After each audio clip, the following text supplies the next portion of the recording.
Sir अचानक इस महल को म्यूजियम बनाने का सरकार ने डिसीजन कैसे ले लिया? तुम देख रहे हो ना अबे, बिना सरकारी मदद के ये महल एकदम नष्ट होने लगा है।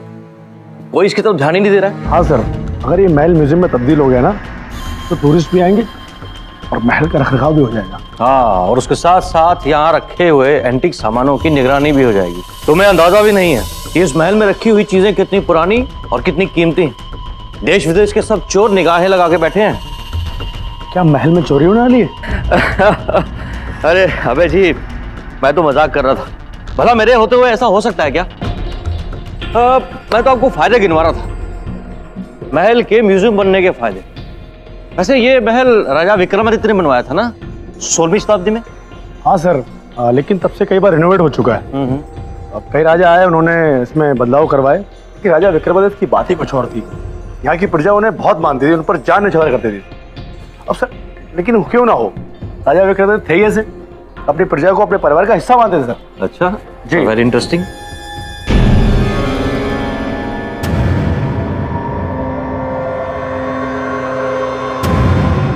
अबे जी, इस कमरे में क्या है और ये ताला क्यों लगा हुआ है? कुछ नहीं सर, पुराना सामान है सर, बाहर रखने की जगह नहीं थी इसलिए अंदर रख दिया सर। अच्छा, मैं देखना चाहता हूँ, खुलो इसे। अरे सर क्या करेंगे देख के सर, अब तक तो उसमें दीमक लगी हुई सर। अबे जी, इसलिए तो मैं आया हूँ यहाँ पर कि पुराने सामान को नया जैसा कर। चलिए खुलवाइए इसे।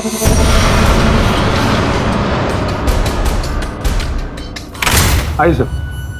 ओह माय गॉड, लगता है सालों से किसी ने इस रूम की सफाई नहीं करवाई। मैं कल सुबह ही कुछ वर्कर का इंतजाम करता हूँ ताकि इस कमरे की साफ सफाई हो सके। अब चले वापस? अरे अभी अभी तो आए हैं, जरा सामान देख लेने दो। और ये सब क्या है? इतना सारा कीमती सामान जमीन पे बिखरा पड़ा है। अबे जी, ये हो क्या रहा है? सर मैं ठीक कर दूं सर, डोंट वरी सर। हाँ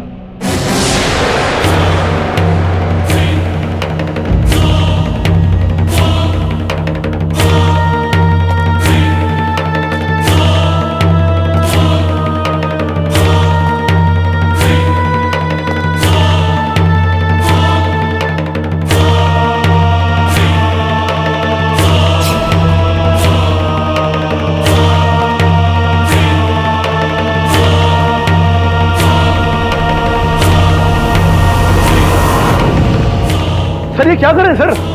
सर चलिए, चाय बन गई सर, ठंडी हो जाएगी सर। अबे जी, मुझे ठंडी चाय पीने में ही मजा आता है। अरे सर ये सर क्या कहा आपने सर? शापित खंजर है सर, शापित। अरे आप तो ऐसे घबरा रहे जैसे इस खंजर से मैं आपका गला काट दूंगा। सर ये मजाक की बात नहीं सर। सर ये कुंवर राजबुंदेला खंजर है, जब भी खोप से बाहर आता है किसी न किसी मासूम का खून बहा देता है।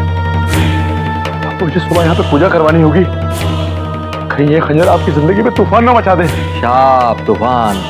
अबे जी, आप लगता है आज भी 16वीं सदी में जी रहे हैं। तो इस महल से बाहर निकलिए और देखिए दुनिया कहां से कहां निकल गई है। सर दुनिया चाहे कितनी आगे क्यों ना निकल जाए, लेकिन हमें कुछ चीजों को पीछे मुड़कर देख लेना चाहिए। शायद वो मौत की दस्तक दे रही हो और ये खंजर उन्हीं में से एक है। जब ये खंजर इस खोल से बाहर निकलेगा, इसकी प्यास तभी बुझेगी जब ये किसी का खून चखे। हम तो इंसान हैं, एक दिन मर जाए, मगर हमारे बदले की आग खंजर में हमेशा अमर रहे। सर ये खंजर रख दीजिए।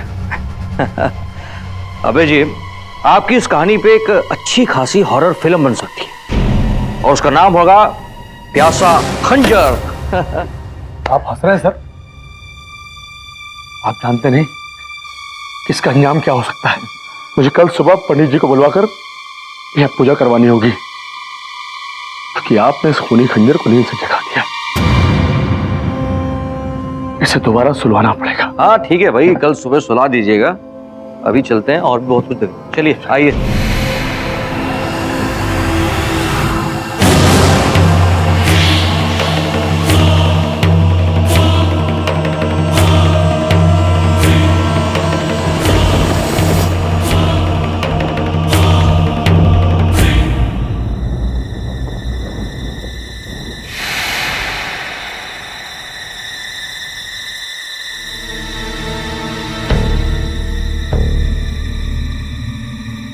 अंशुमान, खाना खा लो यार। भैया बस 10 मिनट में आ रहा हूं। अरे क्या 10 मिनट यार, खा लो ना अभी। कितना लेट खाना खाता है।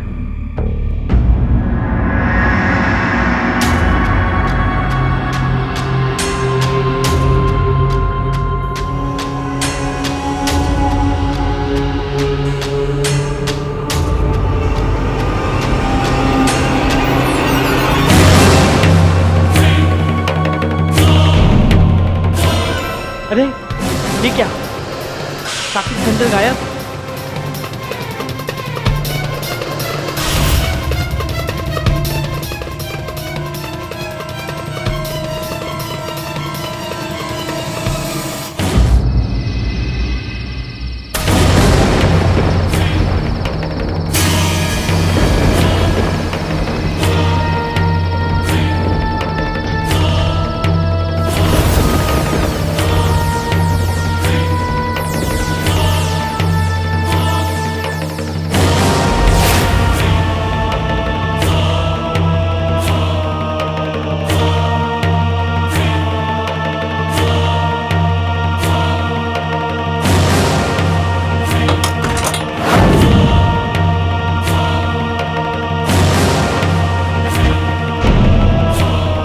कौन है?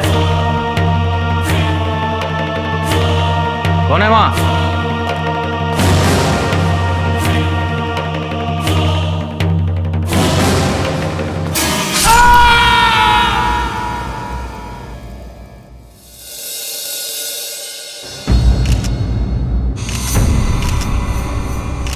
काफी गहरा घाव है, शायद खून किसी चाकू या फिर खंजर से किया गया लगता है। आप इनके छोटे भाई हैं? जी हाँ, मैं उनका छोटा भाई हूँ। मैंने ही आपको फोन किया है। मेरा नाम अंशुमन है। जब धर्मवीर सिंह जी ने आपके भाई का खून किया उस वक्त आप कहाँ थे? जी मैं ऊपर छत पे था। मैं अपने दोस्त से बात कर रहा था। फिर एकदम से भैया की चिल्लाने की आवाज सुनाई दी और फिर क्या? फिर मैं भागा, नीचे आया और देखा कि भैया यहाँ खून से लथपथ पड़े हैं और इनके अलावा यहाँ पर और कोई नहीं था।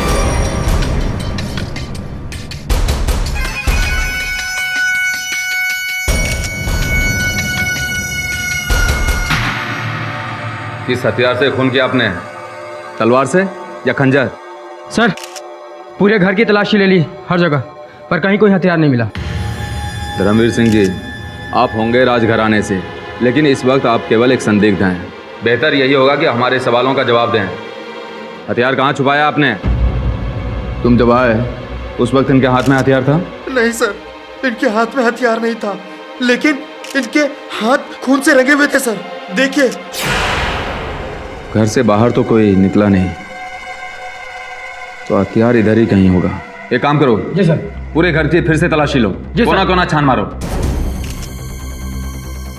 धर्मवीर जी, कहीं आपके साथ कोई दूसरा आदमी तो नहीं था ना जुर्म के वक्त, जो हथियार लेकर रफू चक्कर हो गया? देखिए, अगर आपको लगता है कि हथियार नहीं मिलने से आप बच जाएंगे तो ये आपकी गलतफहमी है। इन्होंने तो मौन व्रत धारण कर लिया है। चलिए इतना ही बता दीजिए कि खून क्यों किया आपने?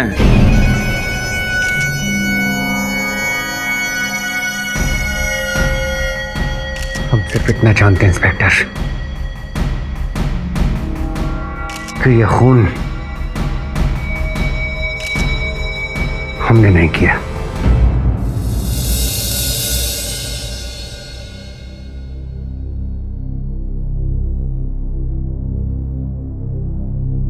Good morning sir. Morning morning. Good morning boss. 6 बजे की फ्लाइट बहुत जल्दी हो जाएगी नहीं? साहब कहाँ जा रहे हैं? मैं नहीं, हम सब जा रहे हैं। हाँ? किधर बॉस? वाह, गोवा। वाओ, क्या बात है, सॉलिड बॉस। मैंने सोचा अभी कोई केस भी नहीं है तो थोड़ा घूम आते हैं, कुछ दिन बीच पर आराम करेंगे, थोड़ा चैन की नींद सोएंगे। Sir I love Goa and I love sea food. अपन भी। तुझे गोवा के बारे में बड़ा पता है? अरे बॉस, वरुमाई छोड़ो, अपुना हर साल अक्का न्यू ईयर पे अपन उधर ही रहता अपने दोस्तों लोग के साथ। एकदम बड़ा मजा आता, एकदम सॉलिड। भाग्यशाली है तो। मुझे तो याद भी नहीं अंतिम बार मैंने न्यू ईयर कब मनाया था। क्या बात करे बॉस? बचपन के दोस्त का फोन है जयपुर से। साहिल, क्या हाल है? तू तो याद ही नहीं करता आजकल। क्या बात कर रहा है? अच्छा, क्या नाम है तेरे चचेरे भाई का? धर्मवीर। तू चिंता मत कर, मैं आता हूं, लड़ूंगा उसका केस में। हाँ चल, सी यू। अभी गोवा दूर है बॉस। कोई बात नहीं, गोवा की मच्छी करी ना सही, जयपुर की दाल बाटी तो चलेगी। क्यों? सर मुझे दाल बाटी भी पसंद। भुक्कड़ है आदमी वरुण में। चलो तैयारी करो।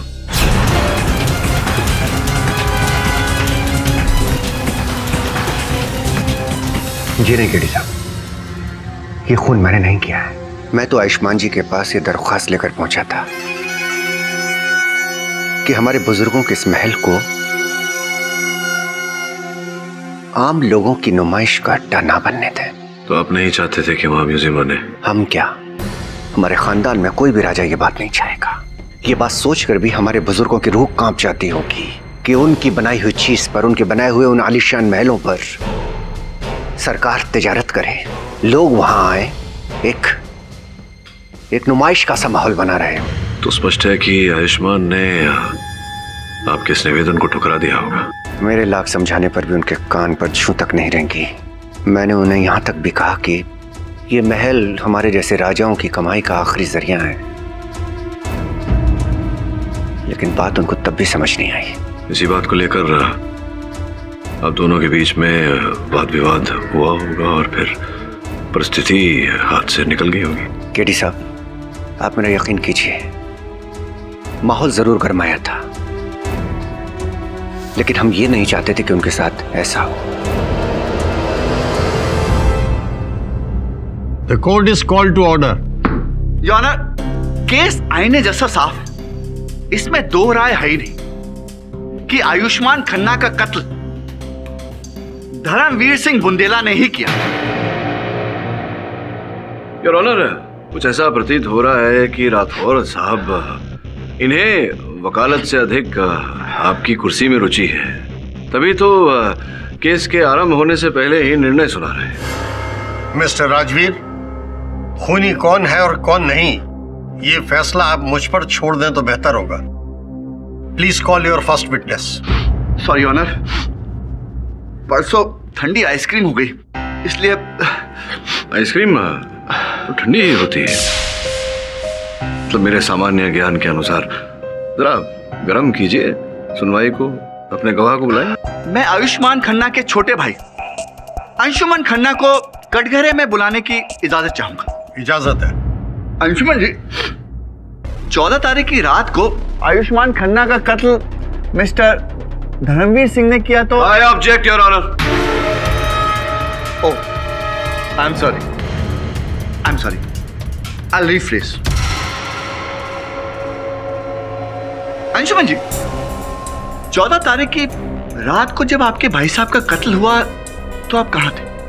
जी, हमारे घर में मोबाइल की नेटवर्क की थोड़ी प्रॉब्लम है, इसलिए मैं बाहर बालकनी में अपने दोस्त से बात कर रहा था। हाँ कपिल, बोल यार। अरे नहीं यार, कुछ नहीं, बस नेटवर्क की प्रॉब्लम है यार। फिर क्या हुआ? फिर अचानक से घंटी बजी। इस वक्त कौन आ गया?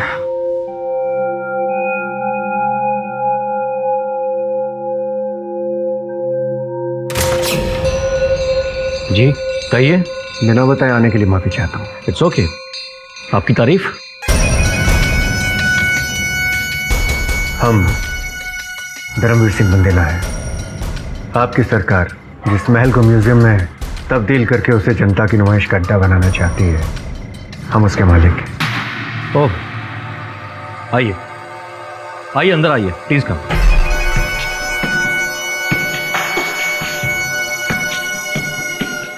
और बताइए धर्मवीर जी, क्या लेंगे आप? चाय, कॉफी, ठंडा? आप तकल्लुफ मत कीजिएगा।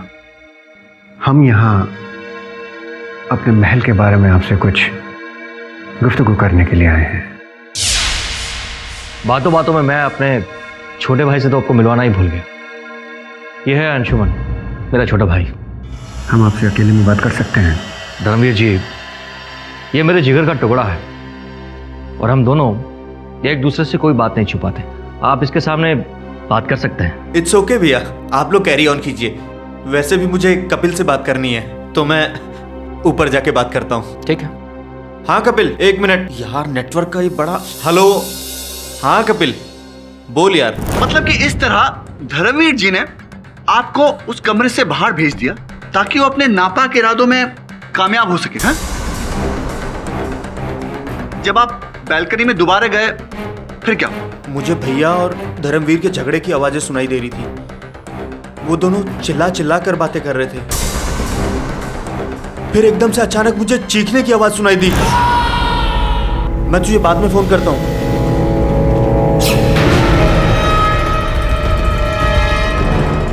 मार डाला तूने, मेरे भैया को मार डाला तुमने। Hello hello police station sir, आप जल्दी से यहाँ आ जाइए, मेरे भाई का खून हो गया सर। आप एड्रेस नोट करिए सर, कातिल मेरे सामने है सर, आप जल्दी से आ जाइए सर।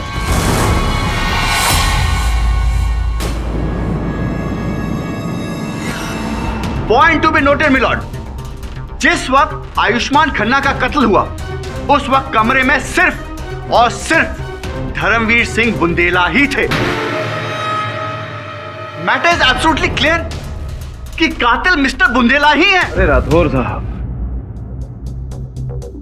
रुकिए ना, मैं जानता हूं आपका स्वास्थ्य ठीक नहीं, आप घर जाना चाहते हैं, लेकिन निर्णय से पहले मुझे भी तो जरा प्रश्नोत्तर करने का अवसर दीजिए, आपको आपत्ति ना हो तो। नो नो, अब बैठिए जरा। वो अंशुमन जी, आपने कहा कि आप छत पर खड़े हुए थे, बालकनी पर। जी। वहां से आपने अपने भाई साहब और धर्मवीर के बीच जो विवाद हो रहा था उसे सुना, तो ठीक से सुना आपने? क्या चल रहा था दोनों में?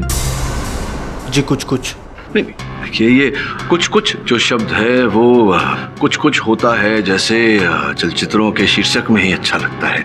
ये अदालत है, यहाँ कुछ कुछ नहीं, पूरा पूरा चलता है। तो पूरा पूरा बताइए, क्या आपने सुना था, नहीं सुना था, क्या हुआ था? जी मैं फोन पर था, मुझे सिर्फ भैया धर्मवीर के चिल्लाने की आवाजें सुनाई दे रही थी, लेकिन झगड़ा किस बात पे हो रहा था मुझे बिल्कुल पता नहीं है। मतलब आवाजें सुनी, शब्द क्या बोले जा रहे थे वो नहीं सुना आपने। जो भी हो, तो कितने समय तक ये विवाद चल रहा था दोनों के बीच? यही कुछ 10 से 12 मिनट तक। अच्छा, 10-12 मिनट ही। बहुत प्यारी घड़ी पहनी है आपने, महंगी भी लग रही है, अवश्य स्विस मेड होगी, है ना? जी, ये मुझे मेरे भैया ने दी थी मेरी पिछले बर्थडे पे। तो उस दिन जब आप बालकनी में खड़े खड़े इनके बीच होते हुए तर्क वितर्क सुन रहे थे, उस समय भी आपने ये घड़ी पहनी थी? ऑब्जेक्शन ऑनर, इस केस से अंशुमन की घड़ी का क्या वास्ता? योर ऑनर, जब इन्होंने इतने विश्वास से कहा कि ये 12 मिनट तक ऊपर छत पर खड़े थे, मैं केवल इतना जानने का प्रयास कर रहा हूं कि इन्होंने अनुमान से कहा था, ये घड़ी देखकर कहा था। Objection overruled. यूं ही कह रहे हैं या घड़ी पहनी थी, बताइए। जी मैंने घड़ी पहनी थी। घड़ी पहनी थी आपने? जी, करीबन 9 बजे मैं बालकनी में गया और 9:15 में मुझे चीखने की आवाज सुनाई दी और मैं तुरंत भागा। अच्छा, मतलब ये चीख सुनकर आप तुरंत बालकनी से नीचे आ गए। तो बालकनी से नीचे आने में कितना समय लगा होगा आपको? जी मुझे ज्यादा टाइम नहीं लगा, जैसे मैंने चीख सुनी मैं वैसे ही भागा। नहीं, मतलब अनुमान से बताइए, 2 second, 4 second, 6 second, 8 second, 10 second. 10 second लगे आपको नीचे। तो अब 10 सेकंड में नीचे आए और क्या देखा आपने? मेरे मुवक्किल के हाथों में कोई हथियार था? जी नहीं। अरे तो धर्मवीर ने वो हथियार छुपा दिया होगा ना? हथियार छिपा दिया 10 सेकंड में? एक काम करिए राठौर साहब, मैं आपको ये पेंसिल देता हूँ, आप 10 सेकंड में से छुपाइए, पकड़िए, चलिए गिनती शुरू। 1 2 3 4 5 6 7 8 9 10। राठौर साहब, आप 10 सेकंड में एक पेंसिल नहीं छिपा पाए और आप चाहते हैं कि हम इस बात को मान ले कि मेरे मुवक्किल ने हत्या करने के पश्चात 10 सेकंड में इतनी सुंदरता से उस चाकू को छिपाया कि पुलिस को घटनास्थल से वो चाकू प्राप्त ही नहीं हुआ। योनर, वहां कोई खुफिया दरवाजा होगा, खुफिया कमरा होगा। कैसी बातें कर रहे हैं आप? आप भी जानते हैं कि पहली बार मेरे मुवक्किल वहां गए थे आयुष्मान के घर। इन्हें कैसे पता चलेगा उनके घर में कहाँ खुफिया दरवाजा है, कहाँ खुफिया कमरा है? भाई तुम ही बताओ, क्या तुम्हारे घर में ऐसा कोई खुफिया कमरा है, कोई खुफिया दरवाजा है? जी नहीं। नहीं है your honour, no more questions. Mister Rajveer, आपको अंशुमन से कुछ और सवाल पूछना है? योर ऑनर, अगर आपकी परमिशन हो तो बस अब मैं धर्मवीर जी से एक सीधा सीधा सवाल पूछना चाहूंगा। इजाजत है। Thank you honour. Dharamvir ji, एक सीधा सीधा सवाल है, आपने आयुष्मान का कत्ल क्यों किया? Objection your honour. राठौर साहब, मैं आपको बता देना चाहता हूं कि जब तक मेरे मौकिल पर लगा हुआ आरोप सिद्ध नहीं हो जाता, आप अपने शब्दों का चुनाव जरा सोच विचार कर कीजिए। Objection sustained. मिस्टर राजवीर, आप मिस्टर धर्मवीर से उतना ही पूछिए जितनी जरूरत है, उनको उकसाइए नहीं। धन्यवाद योर ऑनर। वकालत की किताब तो आपने पढ़ी ही होगी, जिसमें लिखा है कि जब तक आरोप सिद्ध नहीं हो जाता, हर संदिग्ध निर्दोष होता है। पाठक जी, मैंने पढ़ा भी है और समझा भी है। फिलहाल तो मैं इनसे यह समझना चाहता हूँ कि ये आयुष्मान के घर गए क्यों थे? हम आयुष्मान जी से दरख्वास्त करने के लिए गए थे। आयुष्मान जी, वो जो हमारा महल है, हमारे बुजुर्गों की निशानी है, हमारा गौरव है, और हम चाहते हैं कि वो किसी भी तरीके से सरकार के अधीन ना हो और एक म्यूजियम में तब्दील ना हो जाए। आई एम सॉरी, लेकिन मैं कुछ नहीं कर सकता। आप ये क्यों नहीं समझ रहे हैं कि वो महल हम राजाओं की धरोहर है, खानदान की धरोहर है? वो महल सिर्फ आपके खानदान की धरोहर ही नहीं, बल्कि पूरे देश की धरोहर है। एक हेरिटेज साइट है, और सबसे बड़ी बात, इस देश के टूरिस्टों और अन्य नागरिकों के लिए एक ज्ञान का भंडार है। और सबसे बड़ी बात धर्मवीर जी, आपने उस महल की देखरेख, उसका रख रखाव ठीक ढंग से किया ही नहीं। वो हमारा महल है, हम उसे जैसे चाहे रखें। सरकार कौन होती है दखलंदाजी देने वाली? आप एक बात भूल रहे हैं, इस देश में लोकतंत्र है, डेमोक्रेसी। आपके राजघराने का शासनकाल खत्म हो चुका है, और हाँ, इसके बावजूद भी आपको कुछ करना है तो आप सरकारी दफ्तर जाएं और जाकर वहां पर अर्जी दें। देखिए, आप ये क्यों नहीं समझ रहे हैं कि वो महल ही हमारी कमाई का एकमात्र जरिया है? आपको मुंह मांगी कीमत मिलेगी। देखिए, मैंने आपसे कहा ना, इसमें मैं आपकी ये आवाज कैसी है? जंजीर की आवाज है। कोई अंदर है क्या? जी नहीं, आप रुकिए, मैं देख कर आता हूं।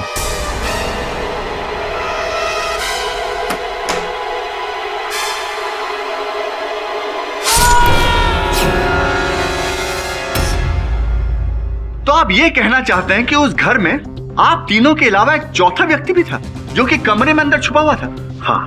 आप प्लीज लेखक कभी मत बनिएगा, क्योंकि आप कहानियां बहुत ही खराब सुनाते हैं। पुलिस के मुताबिक उन्हें ऐसा कोई भी सबूत नहीं मिला है जो ये प्रूव करे कि वहां कोई चौथा व्यक्ति था,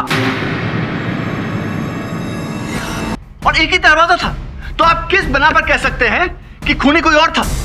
योर ऑनर, उस समय अंशुमान घर पर ही था। हो सकता है कि ये कत्ल इसी ने किया हो। ये क्या बकवास कर रहे हैं आप? वो मेरा भाई ही नहीं, मेरे लिए भगवान था, और आज मैं जो कुछ भी हूँ सिर्फ उसी की वजह से हूँ। Order, order. मिस्टर अंशुमन, आपको बोलने का मौका दिया जाएगा, बैठ जाइए। बुंदेला साहब, आपने खुद कहा कि अंशुमन बालकनी में था, तो एक ही वक्त एक आदमी दो जगह कैसे हो सकता है? प्रोसिक्यूटर साहब, मगर ये भी मगर कुछ नहीं। योर ऑनर, मेरे पास ऐसे सबूत हैं।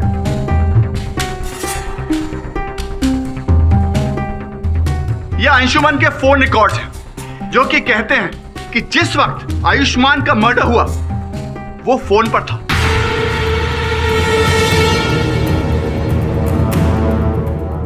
मैंने आज तक ऐसा कभी कोई केस नहीं देखा कि एक आदमी फोन पर हो और मर्डर कर रहा हो। ये मल्टीटास्किंग तो मुझे इम्पॉसिबल लगती है। ये ऑनर, सिंपल केस है। आयुष्मान ने इनकी बात नहीं मानी, इसलिए इन्होंने आयुष्मान का कत्ल कर दिया। और हथियार कहां गया? पाठक जी, हथियार कहकर और उसकी आड़ लेकर आप एक खूनी को बचा नहीं सकते। योर ऑनर, जैसा कि मेरे मुवक्किल ने कहा, संभावना है कि वहां कोई चौथा व्यक्ति रहा हो और हत्या करने के पश्चात वो हथियार को अपने साथ ले गया हो। अगर कोई चौथा आदमी होता तो उंगलियों के निशान नहीं मिलते पुलिस को क्या? हाँ, तो हत्या करते समय दस्ताने भी तो पहने जा सकते हैं।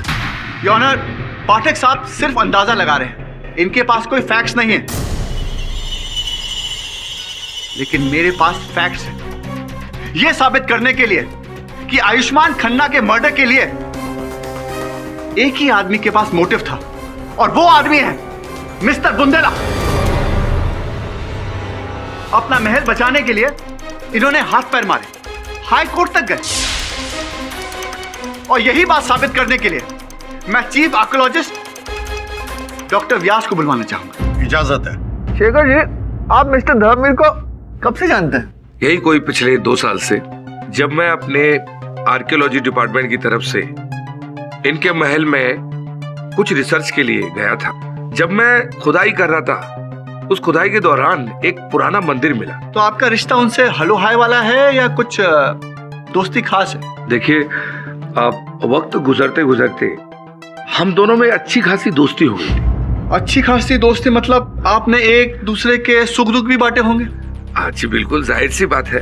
तो कभी ऐसा हुआ है कि बुंदेला साहब ने अपने दुखों के बारे में आपसे कुछ कहा? जी, एक ही बात थी जो इनके दिल में कांटा बरकर चुभ रही थी, और वो ये थी कि इनके महल का म्यूजियम में तब्दील होना। तो आखिरी बार इस टॉपिक पर आपकी बात उनसे कब हुई थी? पिछले हफ्ते इन्होंने फोन किया था मुझे। शेखर जी, मैं आपसे फिर दरख्वास्त कर रहा हूँ कि हमारे इस महल को आप म्यूजियम में तब्दील होने से बचाइए। हम अपने बुजुर्गों को ऊपर जाकर मुंह कैसे दिखाएंगे? देखिए, आप बात समझने की कोशिश कीजिए।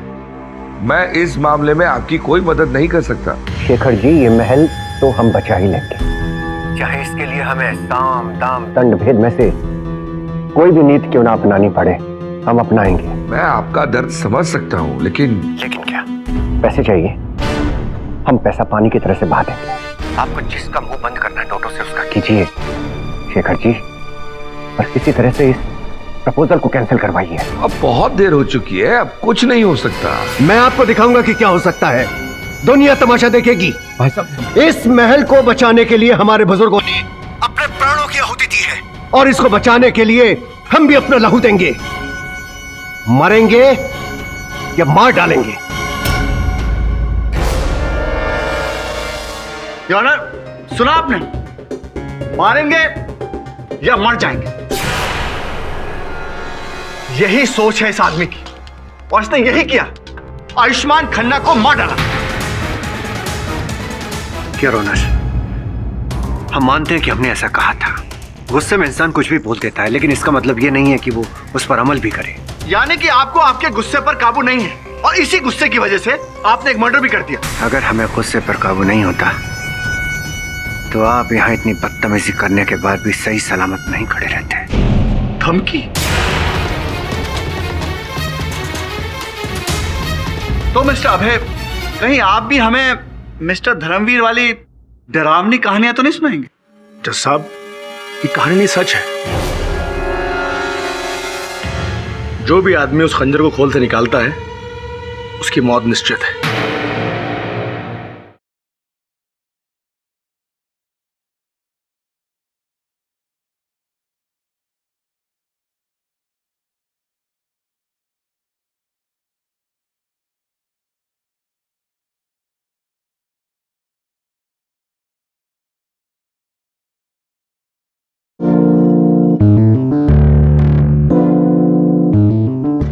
योनर, पब्लिक प्रोसिक्यूटर को धमकी?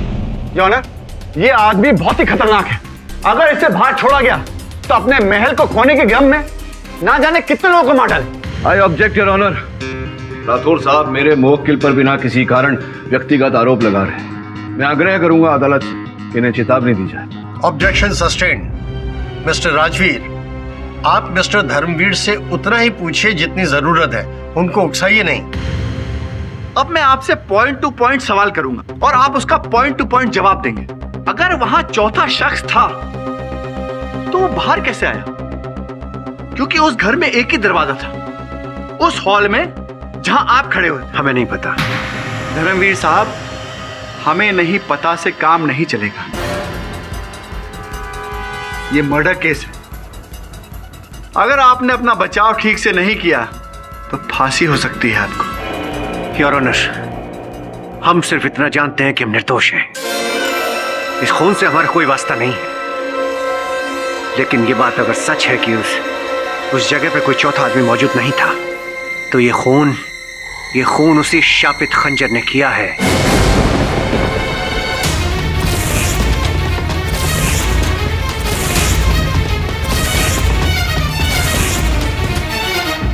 जो न जाने कितने सालों से अनगिनत लोगों की जान ले रहा है। क्या कहा आपने? शापित खंजर? जी हाँ, 100 साल पुराना शापित खंजर है वो। पिछले 50 सालों में न जाने कितने लोगों की जान ले चुका है। ये खंजर कुंवर राज सिंह जी का था। वो अपने इस खंजर से ऐसे ही प्यार करते थे जैसे कोई अपनी प्रेमिका को प्यार करता है।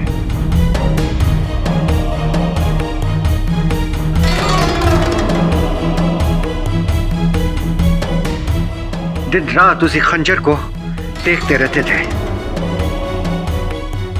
लेकिन 13 जून 1910 को कुछ ऐसा हुआ। कुंवर साहब अपने घर में सो रहे थे और उन्हीं के एक दोस्त ने उनका खंजर चुराकर उन्हीं की छाती में घोंप दिया। कुंवर साहब तो नींद में ही खत्म हो गए, लेकिन उनकी आत्मा ने उस प्यारे खंजर का साथ कभी नहीं छोड़ा।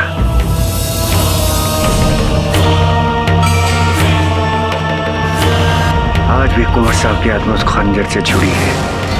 जो भी उस खंजर को खोल से निकालने की कोशिश करता है, वो शापित खंजर उसकी जान ले लेता है।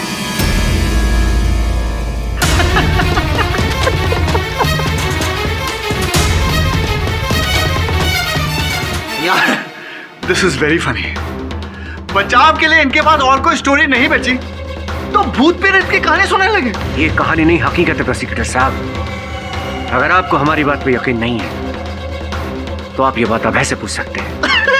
अभी अभय कौन है? अभय हमारे महल का केयरटेकर है। लगता तो नहीं कि आपके महल की कोई केयर कर रहा है, नहीं तो वो म्यूजियम में कन्वर्ट नहीं होता। योर ऑनर, मैं मिस्टर अभय को कटघरे में बुलवाना चाहूंगा। इजाजत है। तो मिस्टर अभय, कहीं आप भी हमें मिस्टर धर्मवीर वाली डरावनी कहानियां तो नहीं सुनाएंगे? जज साहब, ये कहानी नहीं सच है। जो भी आदमी उस खंजर को खोल से निकालता है उसकी मौत निश्चित है। और ये गलती आयुष्मान जी ने भी की थी। अरे सर, ये सर क्या कहा आपने सर? शापित खंजर है सर, शापित। अरे आप तो ऐसे घबरा रहे जैसे इस खंजर से मैं आपका गला काट दूंगा। सर ये मजाक की बात नहीं सर। मैं तो उन्हें श्राप से मुक्त करवाने के लिए अगले दिन सुबह हवन कराने वाला था कि उसी रात उनकी मौत हो गई। तो इसका मतलब अगर आपने सुबह उनका हवन करा लिया होता, पूजा करा ली होती, तो आयुष्मान की मौत नहीं होती? जी नहीं। Your honour, I am shocked कि आज के जमाने में इतना अंधविश्वास। वकील साहब, ये अंधविश्वास नहीं, इसका सबूत है मेरे पास। अच्छा, कैसा सबूत? दरअसल वकील साहब, कुछ साल पहले हमारे महल में एक लड़की पंजाब से आई थी। मेघना नाम था उसका। वो भी उस खंजर से वैसे ही आकर्षित हुई थी जैसे आयुष्मान हुए थे।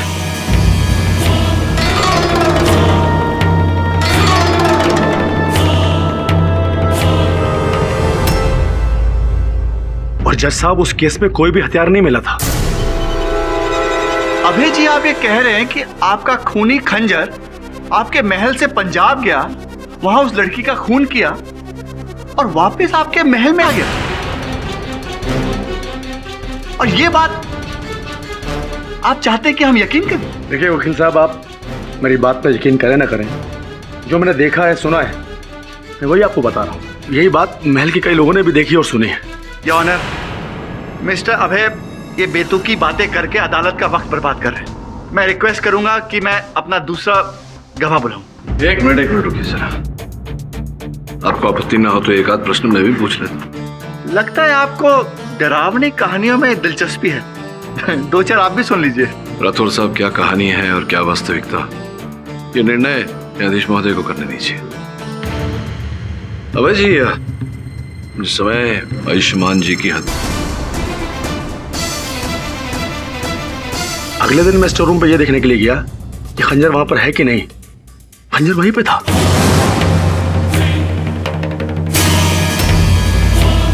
मिस्टर अभय, उस खंजर पर आपको आयुष्मान के खून के धब्बे मिले कि नहीं मिले?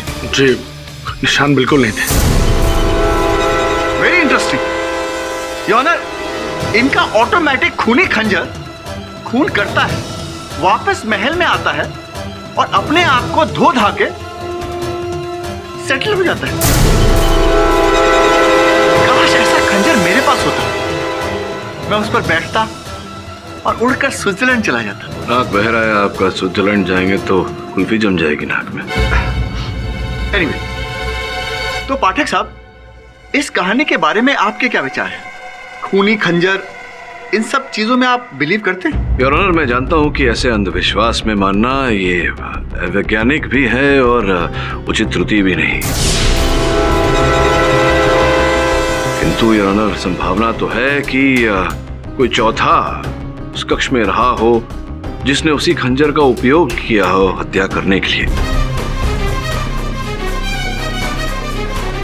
योर ऑनर, मैं इस बात की छानबीन करने के लिए अदालत से समय की मांग करता हूं। अगली सुनवाई होगी ठीक 1 हफ्ते बाद, यानी 22 तारीख को सुबह 11 बजे। Till then the court is adjourned. Pathak ji, जी एक फ्रेंडली एडवाइस दूं? हाँ जी। आप इस केस से अपना नाम विड्रॉ कर लीजिए। क्या है, आज तक आप कभी भी कोई केस हारे नहीं है, लेकिन ये केस आप हारने वाले हैं। मैं भी आपको मित्रता में कुछ देना चाहता हूँ। श्योर। रिश्वत दे रहे हैं क्या? जी नहीं, ये डॉक्टर सुनीता जाकर अपनी चिकित्सा करवाइए, पैसे भी नहीं लेगी आपसे। बहुत अच्छी डॉक्टर है, मुझे पूरा विश्वास है कि अगली सुनवाई में आपको ये रुमाल नाक पोंछने के लिए नहीं, आंसू पोंछने के लिए जरूरत पड़ेगी।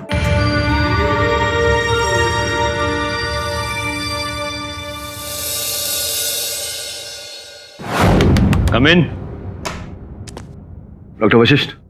अरे आओ आओ केडी, क्या बात है? क्या हाल है? काफी फिट लग रहे हो। जिमिंग शिमिंग काफी जोरों से चल रही लगता है। हाँ डॉक्टर साहब, अब क्या करें, मैं तो हमेशा से कहता हूँ कि व्यायाम करने से न केवल शरीर की तंदुरुस्ती लेकिन मन भी तंदुरुस्त रहता है। और एक तेज दिमाग शातिर वकील का सबसे बड़ा हथियार होता है। और तुम्हें कुछ ऐसी बात बताएं जिससे तुम्हारे पास एक और शातिर हथियार मिल जाए, जिससे कोर्ट में तुम अपनी दलील अच्छी तरह पेश कर सको। यह है आयुष्मान की फॉरेंसिक रिपोर्ट, जिसको देखने से लगता है कि उसके छाती के घाव में कुछ केमिकल्स पाए गए हैं, जिसका इस्तेमाल ब्रास और कॉपर के मेटल पॉलिशिंग में किया जाता है। इसका अर्थ ये हुआ डॉक्टर साहब कि जब हत्या की गई उसके कुछ समय पहले ही उस हथियार को पॉलिश किया गया था। एग्जैक्टली। और कोई विशेष जानकारी उस हथियार के बारे में? देखो केडी, आयुष्मान की छाती का घाव का जो मैंने माप लिया, उसके बाद जो इस तरह का हथियार इस्तेमाल किया गया होगा, एक ऐसा खंजर जो लगभग 10 इंच लंबी और 2.5 इंच चौड़ी होगी। ऐसी लंबाई 10 इंच, चौड़ाई 2.5 इंच। डॉक्टर साहब, देखना ये है कि आपका ये जो वर्णन है ये उस शाही खंजर पर सही बैठता है या नहीं। सर, मगर हम ये करेंगे कैसे? उचित प्रश्न। ये उस महल का नक्शा है, बड़ी चतुराई से इसमें प्रवेश करना है और उस शाही खंजर का पता लगाना है।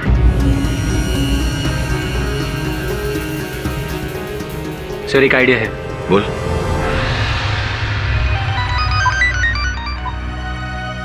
हेलो। बीड़ू? कौन बीड़ू? भाई साहब, आपने गलत नंबर डाल दिया है। अरे तू बिडू रे, अपू ने एकदम सही नंबर मिलाया है। अपन म्यूजियम के डायरेक्टरेट से बोल रहे हैं। पक्या कैसा रे? पक्या? ये कैसा नाम है? तेरे को अपन का नाम पसंद नहीं आया, अपन चेंज करे। अपन अपने आई को बोलेगा, लेकिन बाद में। पहले तो अपन की बात सुन। मैं बोला ना, अपन कहां से बोल रहे हैं? म्यूजियम डायरेक्टरेट से। ये म्यूजियम डायरेक्टरेट में डबोले कब से बनने लगे? खैर, बोलिए। आप सुन, अपन अपने बच्चे को तेरे पास भेज रहा है, रोकी। वो जर्नलिस्ट है, वो जो तेरे से सवाल पूछे उसका सीधा सीधा जवाब देने का, जो करने को बोले वो करने का। ठीक है। चल चल चल, अब अपन रखता है। नमस्ते तल, मेरा नाम लॉकी है। मुझे पक्या ने आपके बारे में बताया था। किस अखबार के लिए लिखते हैं आप? सर मैं अखबार के लिए नहीं लिखता, मैं मैगजीन के लिए लिखता हूँ। आप एक काम कीजिएगा, आप उसका अगला एडिशन मुझे भेज दीजिएगा, मैं जरूर पढ़ना चाहूंगा, जिसमें आप इस महल के बारे में लिख रहे हैं। जरूर सर, जरूर सर, मैं वो कॉपी आपको पर्सनली कोरियर करूंगा, ठीक है? तब मैंने आपके इस महल के शापित खंजर के बारे में बहुत सुना है सर, मुझे उसका एक फोटो खींचना है सर। सर हमारे लीडर्स के लिए। नहीं, आप यहाँ किसी की भी फोटो ले लीजिए, लेकिन मैं उस शापित खंजर की फोटो नहीं लेने दूंगा। सर मेरे करियर का सवाल है सर, मेरे एडिटर ने बोला कि अगर मैं शापित खंजर का फोटो खींच कर लाऊंगा तो मेरा प्रमोशन कर देगा। प्लीज सर मान जाइए ना सर, प्लीज एक अच्छा ठीक है, लेकिन मेरी एक शर्त है। कौन सी शर्त? आप उस खंजर को छुएंगे नहीं। तो मैं उस खंजर को हाथ क्यों लगाऊंगा? मुझे तो उसकी फोटो खींचनी है, उसके साथ खेलना थोड़ी है। और दूसरी शर्त, उस खंजर को आप खोप से बाहर नहीं निकालेंगे। नहीं सर, मैं उस खंजर को खोप से बाहर नहीं निकालूंगा। मैं जानता हूँ अगर वो खंजर बाहर निकला तो किसी ना किसी का खून बहना तय है। ये तुम्हें कैसे पता? सर मैंने आपको बोला ना, मैंने उस शापित खंजर के बारे में सुना है। ठीक है,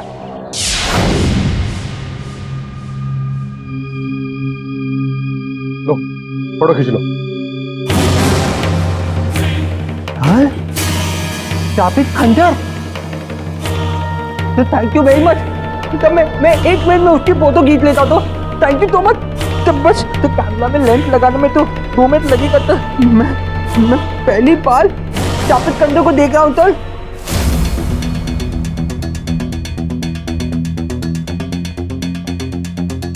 हो गया तो हो गया, लग गया।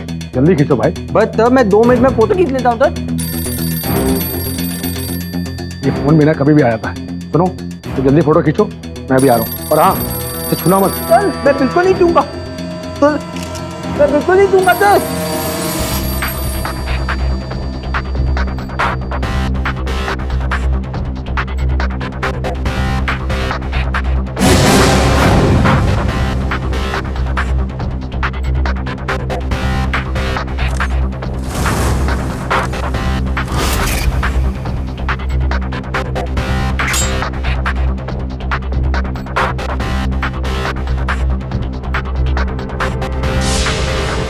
नहीं, कौन फोन करता है?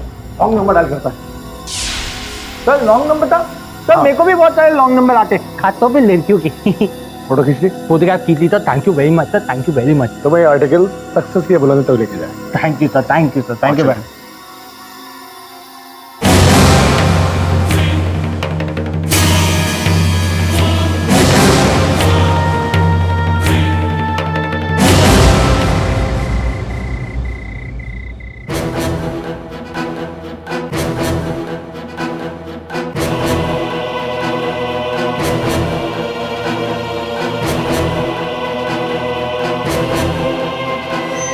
जो भी उस खंजर को खोल से निकालने की कोशिश करता है, वो शापित खंजर उसकी जान ले लेता है।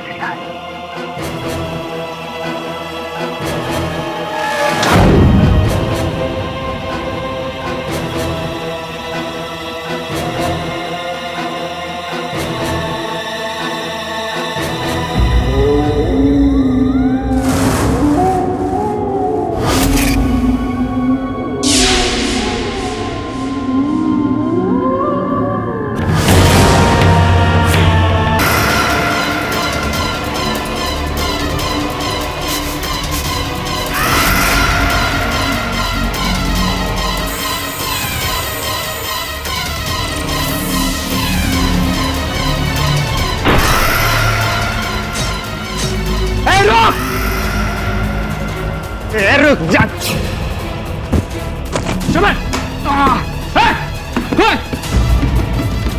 और भाई कौन था वो आदमी? नहीं देख सका, लग गया अपन के ऊपर भाई।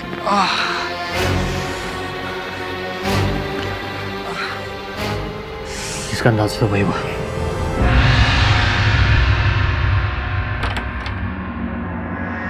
सर क्या आप मुझे सुन सकते हैं? हाँ वरुण, सुन भी रहा हूँ, देख भी रहा हूँ। अब पता चल जाएगा कि हत्या शाही खंजर से हुआ है या नहीं। Sir please shahi word use मत कीजिए। क्यों? सर मुझे शाही पनीर की याद आ जाती है और शेफ वाली शाही पनीर माइंड ब्लोइंग बनाती है। चल ठीक है, ये केस सुलझते ही मैं तुझे शाही दावत खिलाऊंगा। सर ये देखिए, सर ये है वो जगह जहाँ पर मैंने इस खंजर के डिब्बे को बंद करने के बाद रंगोली का पाउडर रखा था। जरा देख वो पाउडर अभी भी है या नहीं।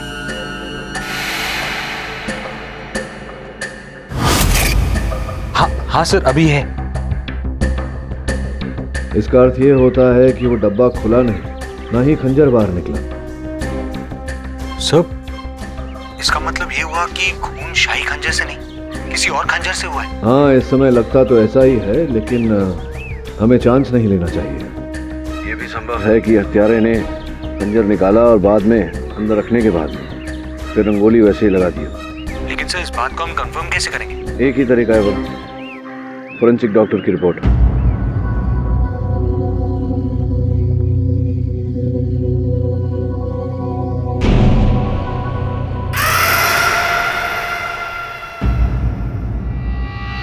कुछ समझ में आ रहा है मुझे।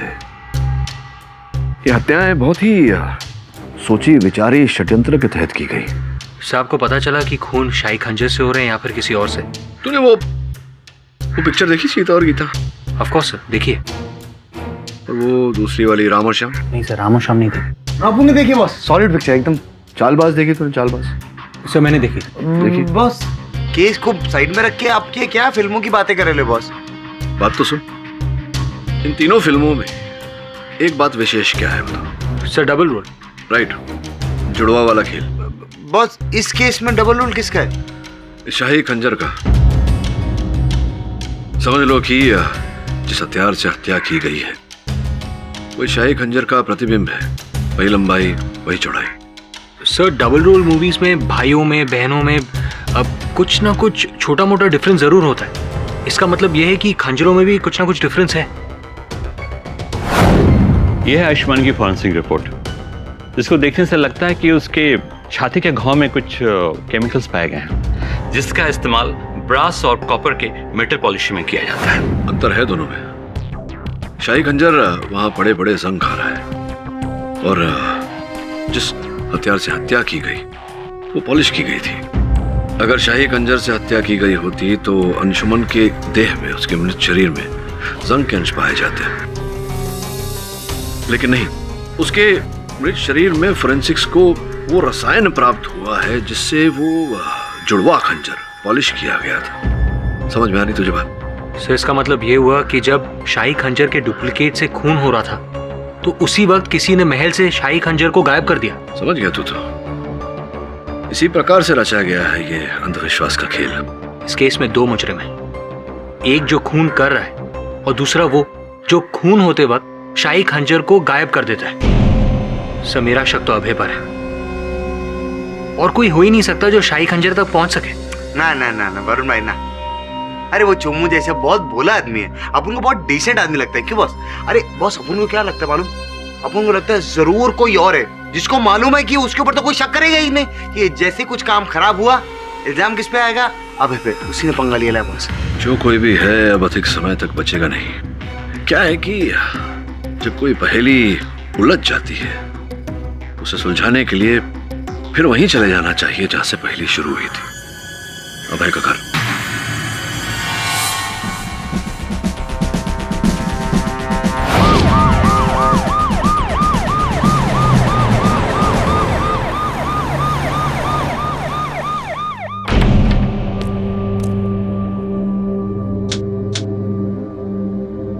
भले ही पिछली बार हमें यहाँ कोई सुराग ना मिला हो, मगर इस बार हम पूरी तैयारी के साथ आए। अब वो कातिल बच नहीं पाएगा। आई होप सो इंस्पेक्टर साहब, लेकिन इस बार आप ऐसा क्या करने वाले हैं जो आपने पिछली बार नहीं किया? प्रदीप, ये क्या है? ल्यूमिनॉल। इसका इस्तेमाल हम लोग अपने इन्वेस्टिगेशन में करते हैं, ये देखने के लिए कि क्राइम स्पॉट पे कहीं खून के दाग धब्बे वगैरह साफ तो नहीं किए खूनी ने। हाँ, इसके बारे में मैंने एक केस में पढ़ा था। डिटेक्टिव ने इसी स्प्रे का इस्तेमाल करके खूनी को पकड़ा था। अब इस कमरे में जितने भी मेटल के सामान हैं हम उसे अलग करेंगे, फिर उस पर ये स्प्रे छिड़का जाएगा। मेटल का रंग अगर हरा हो जाता है तो समझ लीजिए कि उस पर खून लगा हुआ था। गुरविंदर सिंह सर, सारा सामान इकट्ठा करो।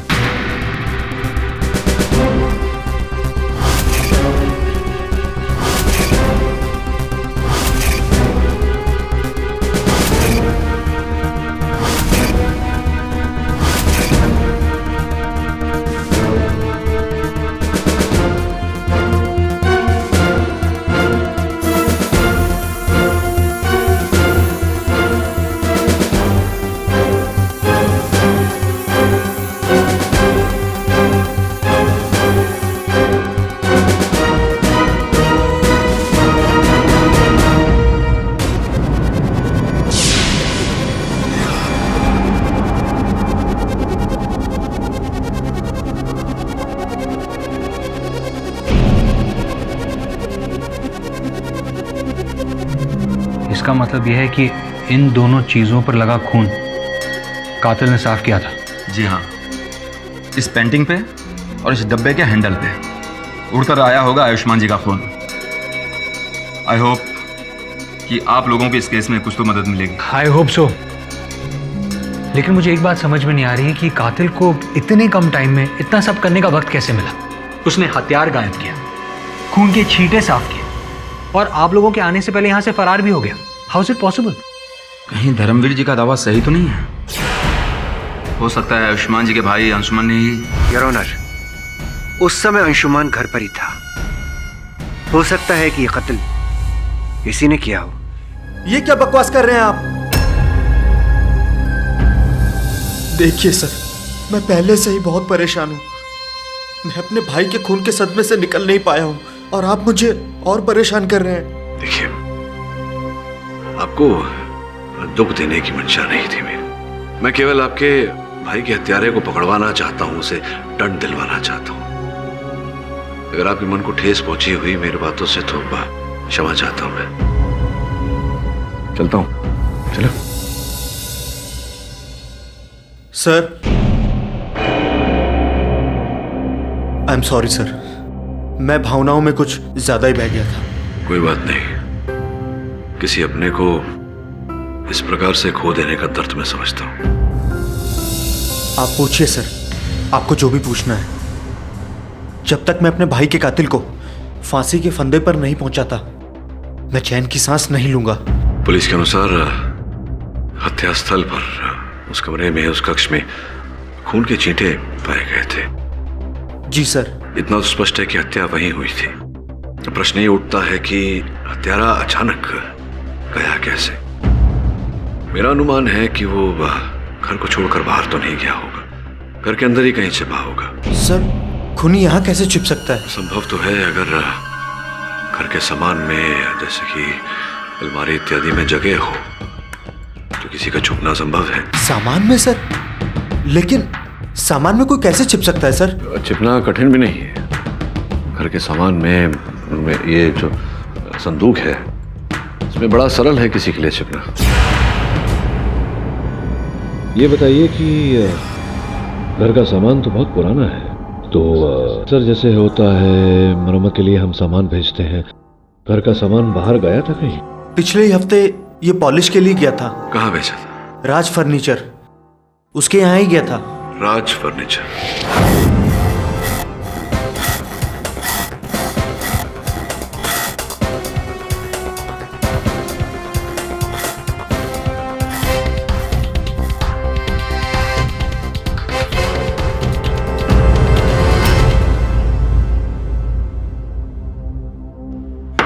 The court is called to order.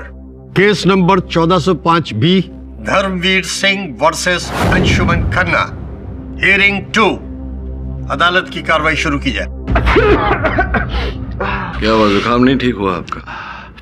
अरे गया था आपके डॉक्टर सुनीता के पास, इतना बड़ा इंजेक्शन लगा दिया, लेकिन जुकाम ऐसा है कि नाक छोड़ने का नाम ही नहीं लेता। कोई बात नहीं, जिस प्रकार से इस केस में लापता हथियार की गुत्थी सुलझ गई है, मुझे पूरा विश्वास है कि आपकी न जाने वाली जुकाम की गुत्थी भी सुलझ जाएगी। हथियार की गुत्थी सुलझ गई? मतलब हथियार मिल गया आपको? जी जी।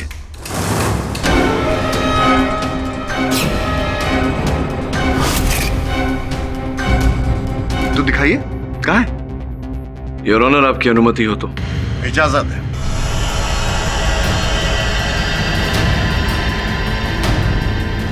योर ऑनर, ये रहा हथियार। हथियार? ये हथियार है? योर ऑनर, मुझे लगता है कि केस हारने के गम में मेरे दोस्त का मानसिक संतुलन खो गया है और वो भूल गए हैं कि एक कोर्ट रूम है, कोई कॉमेडी का स्टेज नहीं। प्रोसिक्यूटर साहब, सर्वप्रथम तो इस केस का निर्णय जज साहब को करने दीजिए। आप और मैं तो कर नहीं सकते। द्वितीय, ये जो साक्ष्य मैं प्रस्तुत कर रहा हूँ अदालत में, इसका मजाक न उड़ाए तो अच्छा रहे। कौन सा सबूत, कौन सा हथियार? इस डब्बे और इस पेंटिंग से हुआ है खून। ये तुम क्या कह रहे हो केडी? फॉरेंसिक रिपोर्ट के मुताबिक खून तो खंजर से ही हुआ था ना? जी योर ऑनर, और वो खंजर इन्हीं वस्तुओं में छिपा हुआ है। पाठक साहब प्लीज, कभी आप कहते हैं कि खंजर से हुआ है, कभी आप कहते हैं कि इस डब्बे से हुआ है, इस पेंटिंग से हुआ है। Why don't you stick to one thing? आप बार बार अपने आप को कॉन्ट्रडिक्ट क्यों कर रहे हैं? I am not contradicting my self.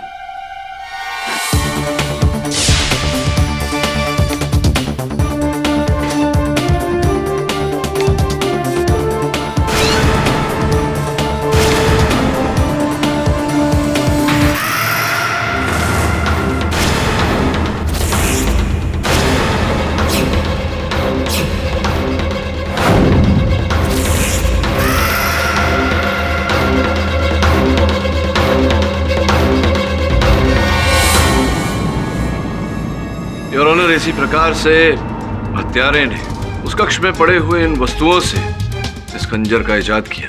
हत्या करने के बाद इसे 4 टुकड़ों में अलग करके वहीं पर पड़ी हुई चीजों में छिपा दिया।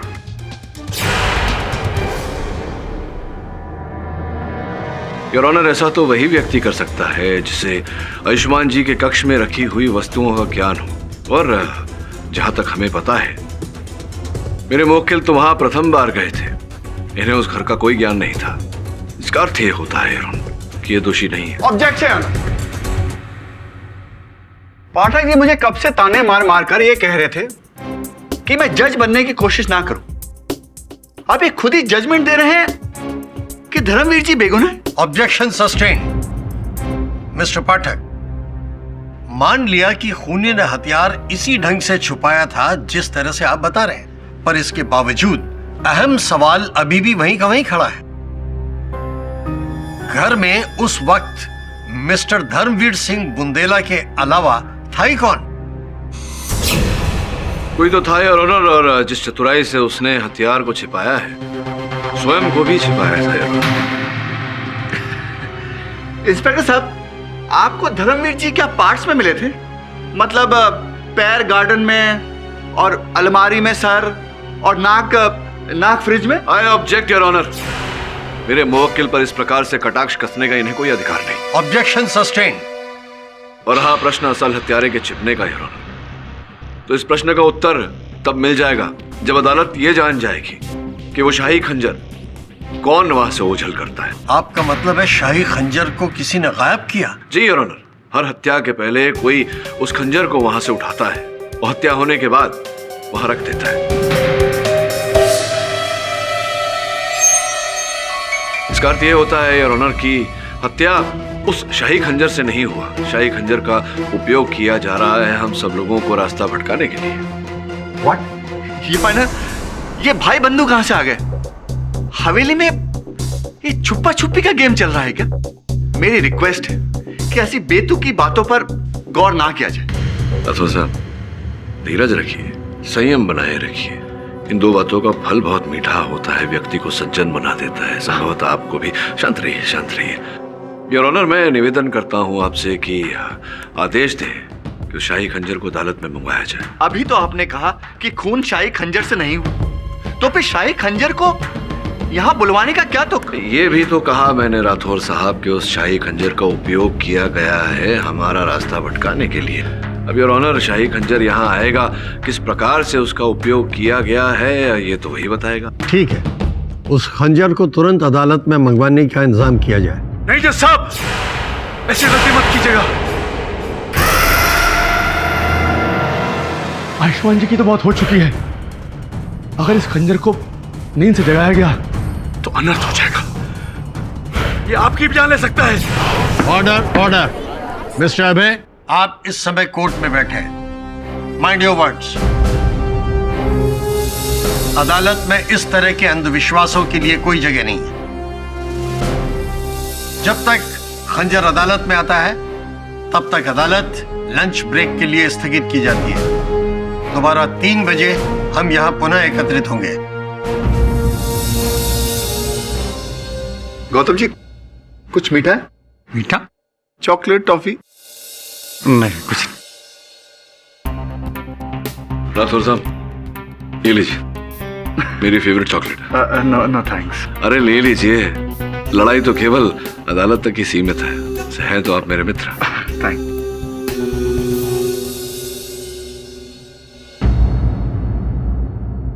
अदालत की कार्रवाई शुरू की जाए।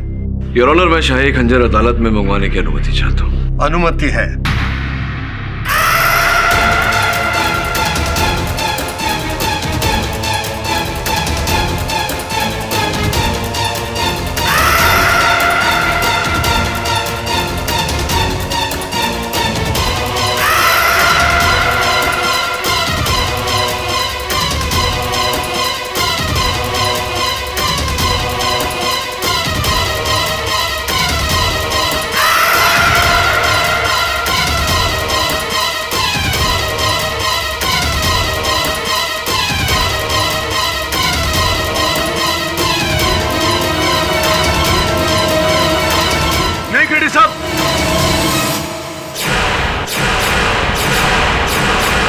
ऐसी गलती मत कीजिए।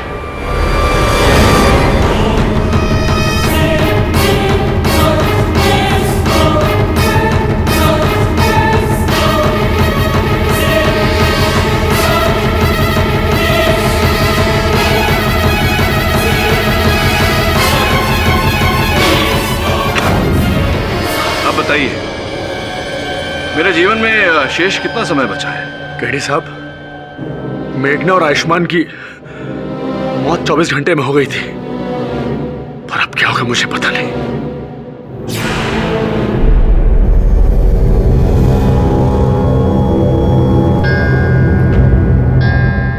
The time is up.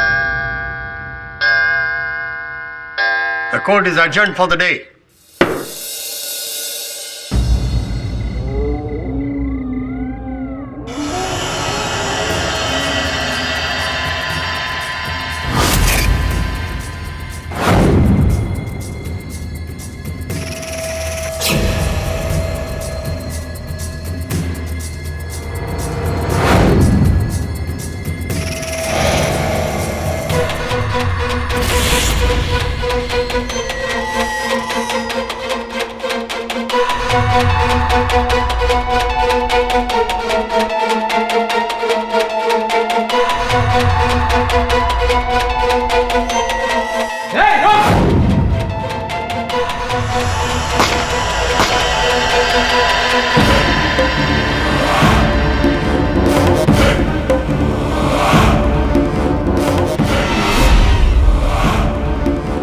साहब, ये आदमी था क्या भूत था?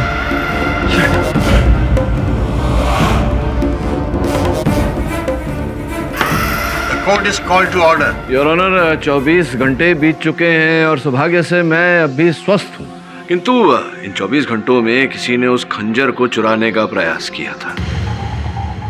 मिस्टर पाठक, आप साबित क्या करना चाहते हैं? यही कि किसी ने उस खंजर को चुराने का प्रयास किया था। कारण तो रहा होगा। आपकी आज्ञा हो योर ऑनर, तो मैं राज फर्नीचर वाले राज को बुलाऊं। अनुमति है। राज साहब, आयुष्मान जी की हत्या से कुछ दिन पूर्व ये जो है अभय जी, ये आए थे आपकी दुकान पर। हाँ, आए थे सर। क्या कारण था? क्या क्या चाहिए था इन्हें? कुछ पुराने फर्नीचर की पॉलिशिंग करानी थी इन्हें, और उस फर्नीचर की मॉडिफिकेशन भी करवानी थी। मॉडिफिकेशन अर्थात फेर बदल करना चाहते थे फर्नीचर में। यही फर्नीचर था, देखिए। हाँ सर, यही है। अब न्यायाधीश महोदय को बताइए कि किस प्रकार का फेर बदल करना चाहते थे। इन सब सामान की शेप हल्की सी चेंज करवाई। शेप हल्की सी चेंज, ताकि वो खंजर खोल के वहाँ छुपा सके। खैर, ये बताइए और क्या? इन्होंने मुझे अलमारी में एक खास किस्म की जगह बनाने के लिए कहा था। कैसा स्थान, मतलब क्यों? जरा विस्तार में समझाइए। अलमारी के अंदर एक बड़ी जगह है। बड़ी जगह? जहाँ पे कीमती सामान वगैरह रखा जा सके, गुप्त जगह। अच्छा, गुप्त जगह, तो ताकि कुछ हो वहाँ तो वो जगह दिखाई ना दे। इन्होंने कहा था कि अगर घर में कभी कोई चोरी हो तो चोर की नजर नहीं पड़नी चाहिए अलमारी के उस हिस्से पर। बड़ी जगह थी, मतलब अभय जी स्वयं उसमें फिट आ सकते थे। हाँ? वो काफी बड़ी जगह बनवाई। बड़ी जगह। बैठिए। योर ऑनर, मैं अभय जी को वापस बुलाना चाहूँगा। इजाजत है। अभय जी, अब तो हमने भी सुना, न्यायाधीश महोदय ने भी सुना कि आपने फेर बदल किया फर्नीचर में और अलमारी में। एक विशेष प्रकार की जगह बनाई आपने, स्थान बनाया जिसमें एक व्यक्ति छिप सके। मुझे माफ कर दीजिए सर। मैं मानता हूं कि मैंने गुनाह किया है, लेकिन मैंने खून नहीं किया। फिर उनके फर्नीचर के साथ फेरबदल करने का कारण? जी, उस दिन भाई अभय, हम आपके शहर में नए नए आए, यहाँ पर अच्छा रेस्टोरेंट कहाँ है, सिनेमा हॉल कहाँ है, हमें कुछ पता ही नहीं। अरे सर, आप फिक्र क्यों करते हैं? आप इस गुलाबी नगरी के रंग में ऐसे समा जाएंगे ना सर कि आपको पता नहीं चलेगा। I hope so. अच्छा, तुम किसी अच्छे कारपेंटर को जानते हो क्या? मुझे घर का कुछ फर्नीचर पॉलिश करवाना है। अरे सर, छोटे मोटे काम के लिए आपका सेवक हाजिर ना। करवा दोगे? जी सर। लाओ नंबर दो, उसका भी बात कर लेते हैं उससे। अरे सर, ये काम आप मुझ पे छोड़ देना sir. Thank you so much. अरे सर, थैंक यू क्या बात है। वैसे पॉलिशिंग कब करवानी है आप? कल तो मैं दिल्ली जा रहा हूँ, आने के बाद नेक्स्ट वीक। ठीक है सर, लेकिन आप एक काम कीजिए, घर की चाबी आप मुझे दे दीजिए। जब आप दिल्ली से आएंगे ना सर, तो आपका फर्नीचर एकदम चमाचम मिलेगा आपको। ये बात भी ठीक है, तो कल जाने से पहले मैं तुम्हें चाबी दे दूंगा। ठीक है sir. See you tomorrow. Yes. शर्म आनी चाहिए आपको। उस व्यक्ति ने आप पर विश्वास किया और आपने उनके विश्वास के साथ घात किया। पहले तो ये फर्नीचर में फेरबदल किया ताकि आप उसमें वो खंजर छिपा सके, और फिर अलमारी में जगह बनाई ताकि छिपकर उनके कक्ष में प्रवेश कर सके, और फिर उनकी हत्या की। ये आवाज कैसी है?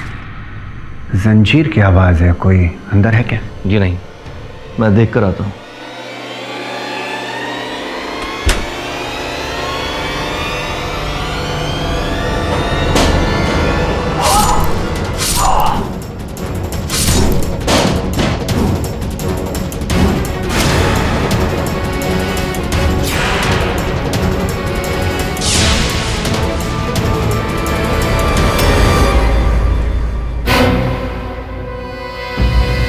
नहीं सर, मैं मानता हूं कि मैंने फर्नीचर में गड़बड़ी करवाई थी, लेकिन मैंने आयुष्मान जी का खून नहीं किया।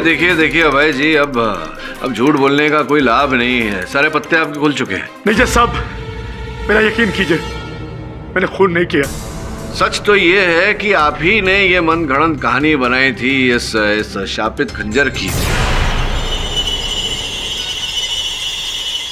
क्योंकि आप ही जाते थे वहां स्टोर रूम में, वहां से कीमती सामान चुराते थे, और आप नहीं चाहते थे कि इस बारे में कोई आपसे प्रश्न करे। वकील साहब, मैं मानता हूं मैंने चोरी की, लेकिन मैंने खून नहीं किया। वकील साहब, मैंने खून नहीं किया। आपने हत्या नहीं की तो फिर किसने की हत्या? कौन है हत्यारा?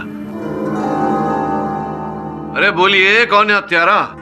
माफ करना शेखर जी, अब मैं आपको और नहीं बचा सकता।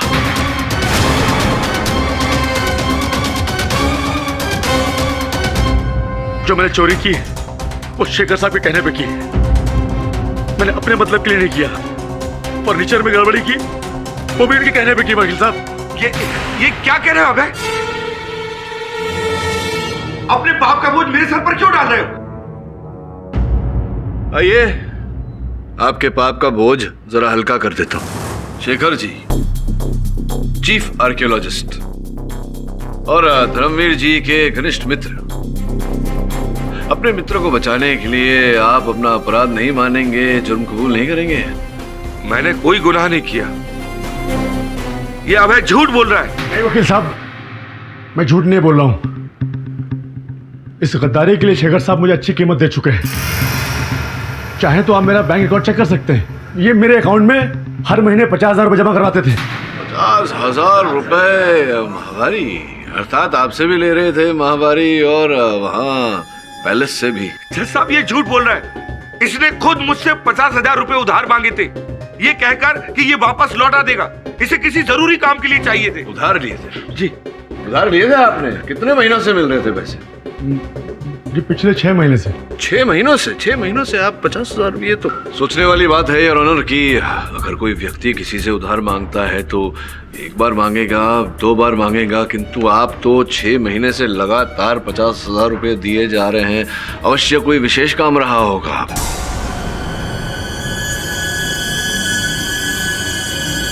जज साहब, जिंदगी ने हमेशा से ही मेरे साथ अन्याय किया है, कभी भी मेरे साथ न्याय नहीं किया।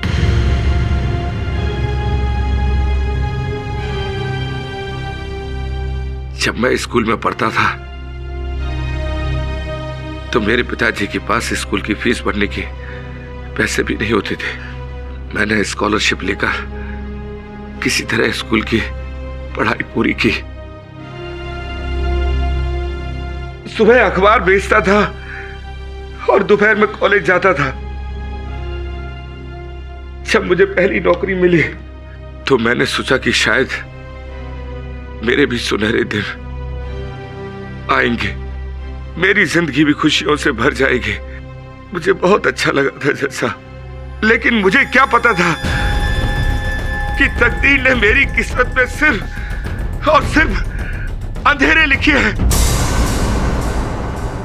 काबिलियत मेरी, मेहनत मेरी, और उसका फायदा हुआ किसी और को। हाँ जैसा आयुष्मान को। और बस देखते ही देखते यूं चुटकियों में आयुष्मान को इस म्यूजियम प्रोजेक्ट का प्रोजेक्ट ऑफिसर आयुष्मान को बनाएगा। मैं खड़ा देखता रहा, अपने ही सामने किसी और को अपना हक छीनते हुए मैं देखता रह गया जैसा, मैं देखता रह गया और मैं कुछ भी न कर सका। शांत हो जाइए, शांत हो जाइए। इस देश में, भारतवर्ष में लाखों करोड़ों लोग ऐसे हैं जिनके लिए हर दिन, प्रतिदिन, प्रतिपल संघर्ष होता है। आपकी तरह वो हत्या करने पर उतारू नहीं होते। मेरा खून करने का इरादा नहीं था। मैं तो आयुष्मान के घर किसी भी तरह घुसकर वो महल के कागजात लेने गया था ताकि मैं 420 करके महल के कुछ हिस्से को प्राइवेट बिल्डर को बेच सकूं और मुझे मेरा हक मिल जाएगा और आयुष्मान के दामन पर दाग लग जाएगा। इसलिए गया था मैं। तो कागज चुरा के चले जाते, भैया की जान क्यों ली? मैंने तुम्हारे भाई को नहीं मारा, मैं तो वहां गया ही नहीं था। हाजत साहब, मैं वहां नहीं गया। झूठ बोल रहे हैं आप शेखर जी। उस दिन आप ही आयुष्मान के घर गए थे।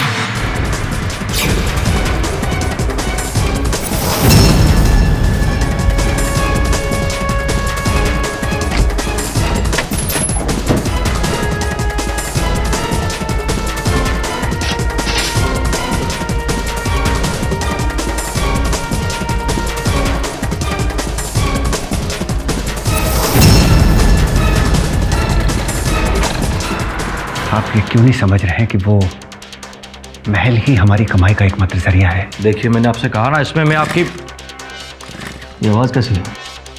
कोई अंदर है क्या? जी नहीं, मैं देख कर आता हूँ। कौन है? कौन है?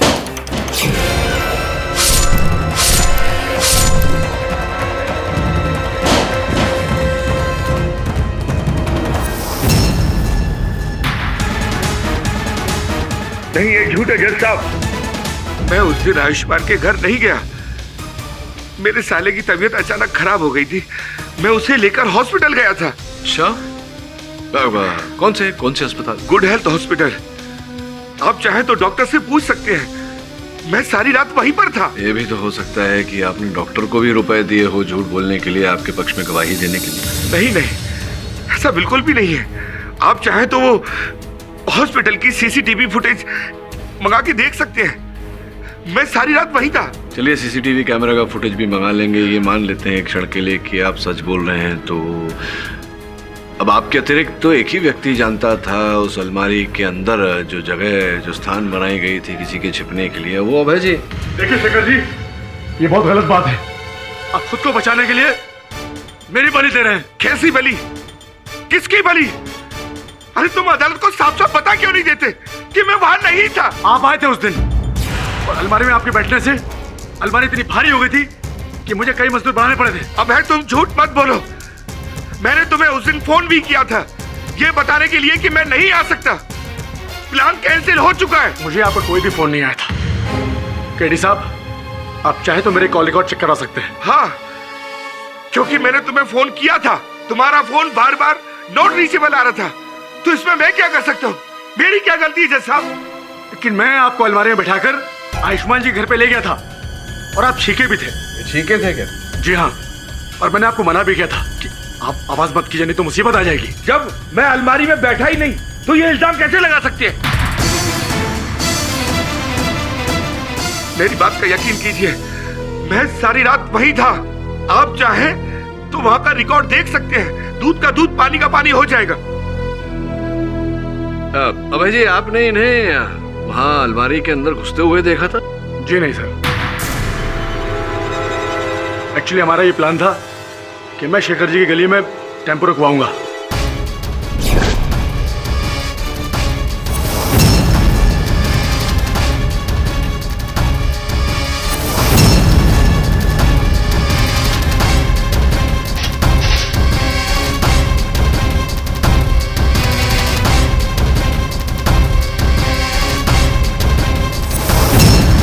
आपको कैसे पता कि दबे पांव आए और पीछे बैठ के देखा था या नहीं देखा था? जी नहीं, मैं ड्राइवर के साथ आगे बैठा हुआ था। जब इसने मुझे अलमारी में बैठते हुए देखा ही नहीं, तो ये मुझ पर इल्जाम कैसे लगा सकता है? शेखर जी, आपके अलावा और कौन जानता था कि अलमारी में छिपने की जगह है? तो क्या ये फर्नीचर वाला के बैठेगा क्या? एक बात बताइए, आपके और अभय जी के अतिरिक्त उस अलमारी के बारे में और कोई जानता था? नहीं, किसी को नहीं पता है। याद करिए, अगर किसी और को बताई होगी बात। हाँ हाँ शेखर जी, याद कीजिए, अच्छी तरह याद कीजिए, बहुत समय है हमारे पास। याद आया, मैंने उस दिन अभय को फोन किया था। जब अभय का फोन नहीं लगा तो मैंने करणवीर से रिक्वेस्ट की कि वो अभय से मिले और उसको कहे कि हमारा प्लान कैंसिल हो चुका है। किससे? करणवीर से।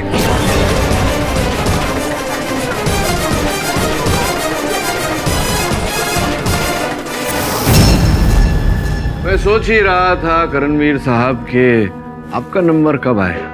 आ गया। कृपया कष्ट करेंगे, शेखर जी का संदेशा आपने दे दिया था, अभय जी को बोल दिया था ना, जो आपको फोन पर बोला गया था? नहीं सर, अब शेखर जी का ऐसा कोई फोन नहीं आया था मुझे। क्या बात कर रहे हो? करणवीर, आप भी मुझे फंसाना चाहते हैं? शेखर जी, मैं आपको क्यों फंसाऊंगा? मैं तो वही बता रहा हूं जो सच है। मैंने आपको उस दिन फोन किया था और संदेश भी दिया था ना। ये क्या चल रहा है? फोन किया था, फोन आया था, क्या हुआ था क्या नहीं हुआ था, ये तो अब नई तकनीक है। आपके मोबाइल फोन में तो कॉल लॉग तो होगा ही, और अगर आपकी अनुमति हो तो इनका फोन जरा मैं देख लूं। इजाजत है।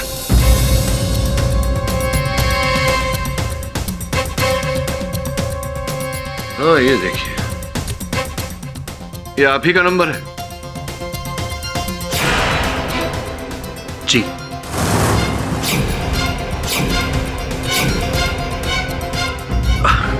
हाँ, वो एक्चुअली मैं आपको बताना भूल गया था। पता नहीं, मैं आजकल बहुत कुछ भूल जाता हूँ। पता नहीं क्या हो गया मेरी याददाश्त को। एक्चुअली इसीलिए मैं अभय को भी बताना भूल गया। सॉरी अभय, सॉरी शेखर जी। कहीं ऐसा तो नहीं कि आप ही वहाँ अंदर अलमारी के अंदर? क्या कह रहे हैं आप? कौन सी अलमारी? शेखर ने मुझे किसी भी अलमारी के बारे में नहीं बताया। उसने मुझे सिर्फ इतना कहा था कि प्लान कैंसिल। अब क्या प्लान था वो तो मुझे नहीं पता। हाँ, और इनको प्लान के बारे में कैसे पता होगा? प्लान तो सिर्फ धर्मवीर को ही पता होगा, या तो अभय के थ्रू या फिर शेखर के थ्रू। नहीं, अगर धर्मवीर को इस योजना के बारे में ज्ञान होता तो ये वहां से भाग जाता ना, पुलिस के आने तक वहीं खड़ा नहीं रहता। और वैसे इस योजना के बारे में तो कर्मवीर भी जानते थे। क्यों, आप जानते थे ना? ये सब बकवास है, झूठ है, ये मुझे फंसाने की साजिश है। राजवीर जी, आप कुछ करते क्यों नहीं? मैं निर्दोष हूं। अब वो क्या करेंगे, कुछ नहीं कर सकते। वैसे आप बच गए थे।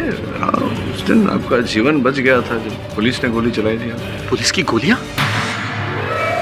पुलिस ने गोलियां चलाई थी ना आप पर, 2, जब आप ये खंजर चुराने का प्रयास कर रहे थे। भूल गए आप?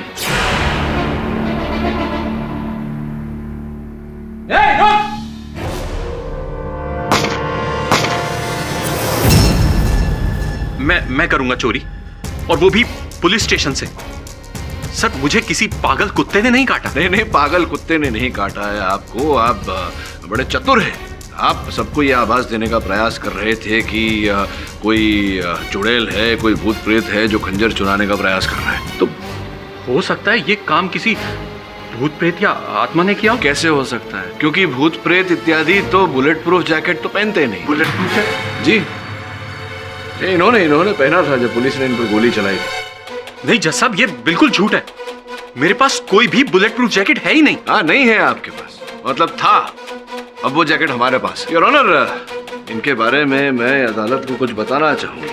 ये राजनीति में पूरी तरह से घुसे हुए हैं। पिछले असेंबली के चुनाव में इन पर जानलेवा हमला भी हुआ था। इन्हें जान से मार देने की धमकियां मिली थी और ये महल से बाहर बिना बुलेट प्रूफ जैकेट पहने निकलते ही नहीं। वो जैकेट योर ऑनर अभी आपकी आगे हो तो मंगवाओ। इजाजत है। वरुण, योर ऑनर, ये रही वो बुलेट प्रूफ जैकेट और ये रिपोर्ट।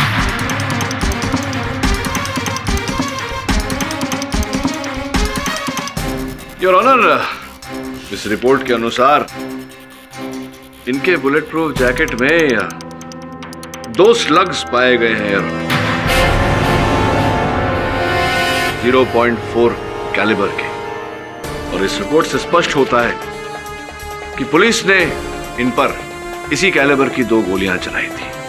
अब बताइए। इस तरह आप मेरे घर में घुस नहीं सकते, और वो भी बिना सर्च वारंट के।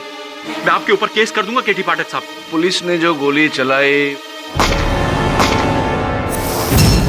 और उसकी रिपोर्ट हमने निकलवाई, अब ये सब संयोग तो हो नहीं सकता। योर ऑनर, इन पर संदेह मुझे उसी समय हो गया था जब वॉचमैन ने मुझे बताया कि आयुष्मान की जिस रात हत्या हुई ये घर पर थे ही नहीं।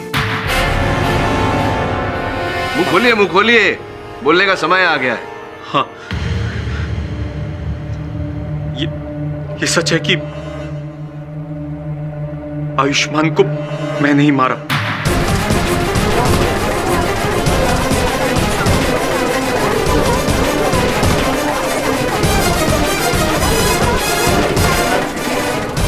ऑर्डर। क्योंकि आयुष्मान को सिर्फ और सिर्फ अपनी सरकारी चाकरी से मतलब था। हमारे पूर्वजों की हवेली, उनकी आन बान और शान का महत्व नहीं समझ रहा था वो। हमारा खानदानी खून खोल उठा और मैंने हमेशा के लिए उसे गहरी नींद सुला दिया।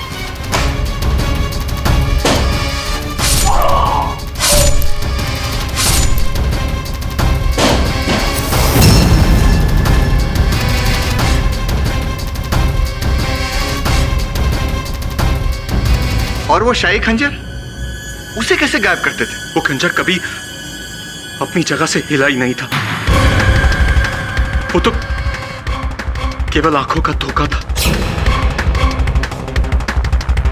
मैंने एक ऐसे ग्लास कवर का इंतजाम किया जिस पर खंजर के खाली स्टैंड वाली 3D तस्वीर हो।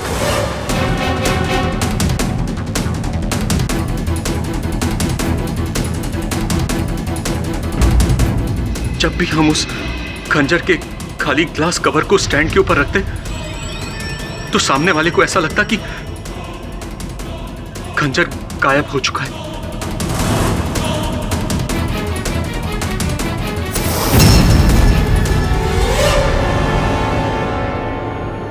जबकि खंजर योर ऑनर वही था, 3D कवर के नीचे। खून आपने किया करणवीर, और इल्जाम हमारे ऊपर। आप अब तक चुप क्यों थे? भैया, मेरा यकीन कीजिए, मुझे अंदाजा ही नहीं था कि आयुष्मान का छोटा भाई अंशुमन उस समय उनसे मिलने आने वाला है, और आप भी वहां पर मौजूद होंगे। हमें नहीं पता था भैया कि हमारी इस छोटी सी भूल का इतना बड़ा नतीजा होगा और आप फंस जाएंगे। भूल नहीं, अपराध किया है आपने। इस अपराध का दंड इस अदालत में न्यायाधीश महोदय तो दे देंगे, पर आपका क्या होगा पता नहीं। एक बात बताऊं करणवीर, आज मुझे ये सोचकर बहुत शर्म आ रही है कि आप मेरे छोटे भाई हो। मैंने जो भी किया यही सोच के किया कि परिवार की इज्जत और मर्यादा इसी में। परिवार की इज्जत और भाई की जिंदगी का कुछ भी नहीं। The defense rests, Your Honor. तमाम सबूतों और गवाहों को मद्देनजर रखते हुए अदालत इस नतीजे पर पहुंची है कि धर्मवीर सिंह जी बेगुनाह हैं। उन्हें सारे आरोपों से बाइज्जत बरी किया जाता है, लेकिन कर्मवीर सिंह को अंशुमन खन्ना की हत्या का दोषी पाया जाता है। लिहाजा ताज़रात हिंद दफा 302 के तहत उन्हें उम्र कैद की सजा सुनाई जाती है। To be hanged till death. The case is closed.